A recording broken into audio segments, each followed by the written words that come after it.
There are two additional topics I want to think of with respect to trust. One is emotion, and the second is feedback. Now, let me think about emotion. Suppose I ask you, how do you feel? And it turns out our feelings are pretty complicated. Often, when we're making judgments, we use our feelings as a summary statistic that integrates a lot of different dimensions. So, if I were to ask you, how do you feel about this candidate? We're trying to integrate across a lot of different things. How competent are they?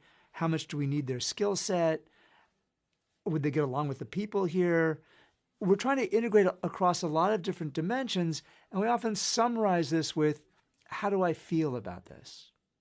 Or think about going out and you look at 20 different homes and you try to figure out which home you want to buy. How do you feel about this? Again, it's this summary statistic that integrates a lot of information. And the trust decision is a lot like this.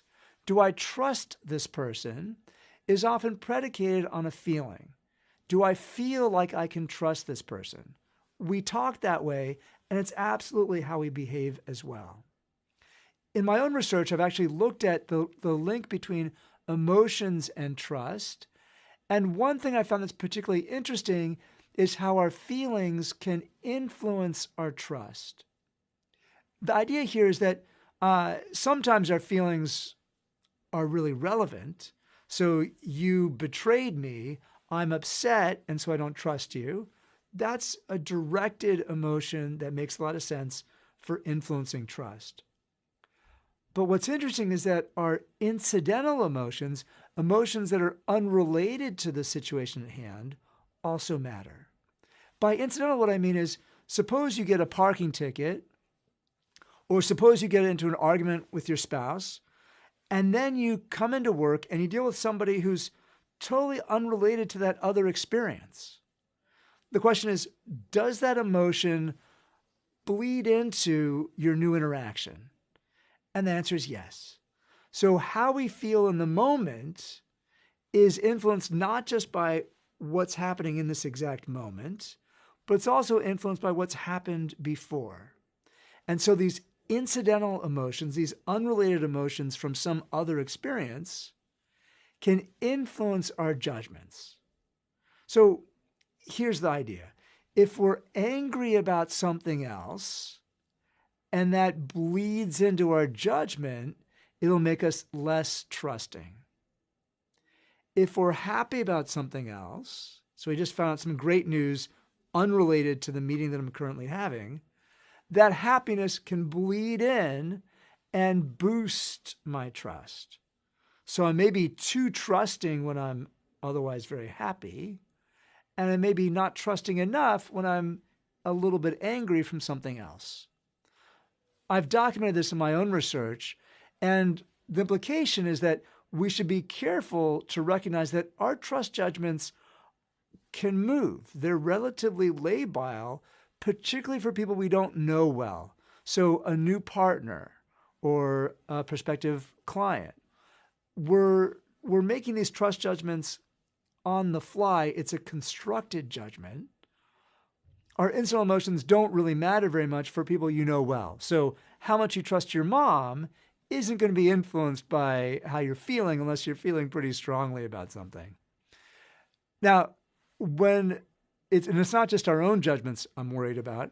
I also worry about how much other people are likely to trust us. So when you go to the boss or you're meeting a new partner, if they're upset about something else, and it could be almost anything, their favorite sports team lost, a political outcome, an argument they have with their spouse, if they're upset about something, you should recognize that those feelings may well bleed into their assessments of you. And you want to make sure that either you let time pass and come back at a different time. That's the first best option. Or the second best option is to make sure they're making the correct attribution. You might say, oh, I know you're pretty upset about that other outcome. I'm hoping that doesn't influence this situation. By explicitly acknowledging and recognizing something, that does mitigate the influence of that incidental emotion on the current judgment. Okay. Now, Those are judgments that can influence our trust. But in whom should we place our trust, and what do emotions have to say about that? And here I'm going to switch to a very different kind of emotion, and I'm going to talk about guilt. It turns out that when we're assessing in whom to place our trust, the people we should really trust are the guilt-prone people. And by guilt-prone, I mean people who are likely to feel guilty should they fall short. Here's an example of how to assess that. Imagine you ask someone, and it could be a prospective employee, you ask them something like the following. Describe a time when you made a mistake at work. How did you feel when this occurred? What did you do? What did you learn from this experience? When you listen to those responses, what you're listening to are answers to these questions. So how likely is this person to feel badly if they did something wrong, even if nobody knew about it? Does this person have a strong sense of responsibility for others? And would this person feel bad about letting others down?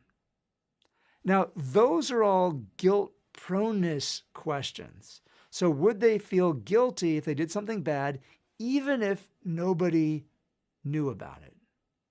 It turns out the guilt-prone people are exactly the same people we should trust.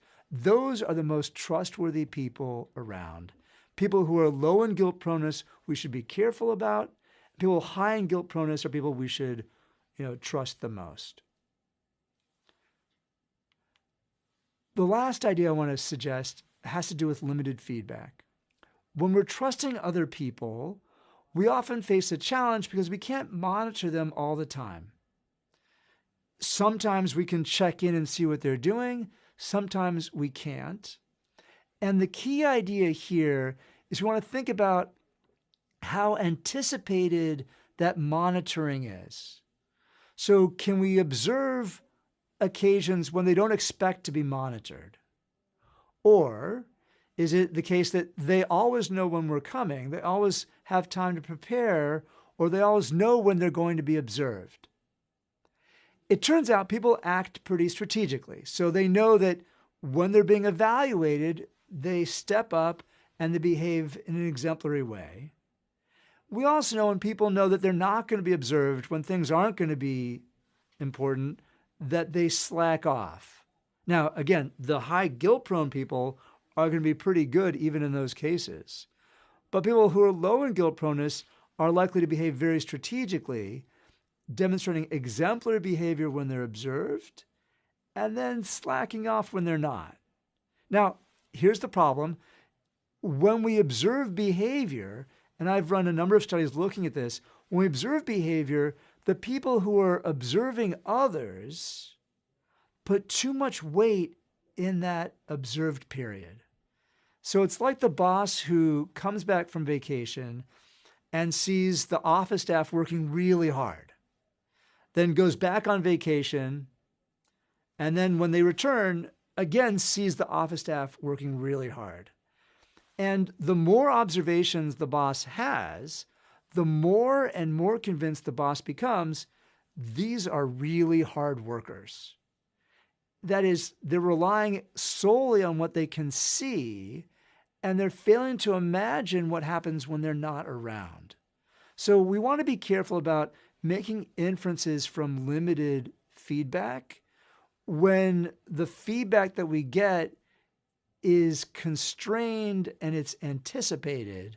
We want to make sure that we account for how strategic other people often act, how strategically people often act, and recognize that the limited observations we have can actually send us off in the wrong course. We might actually build very high trust in sometimes very strategic people.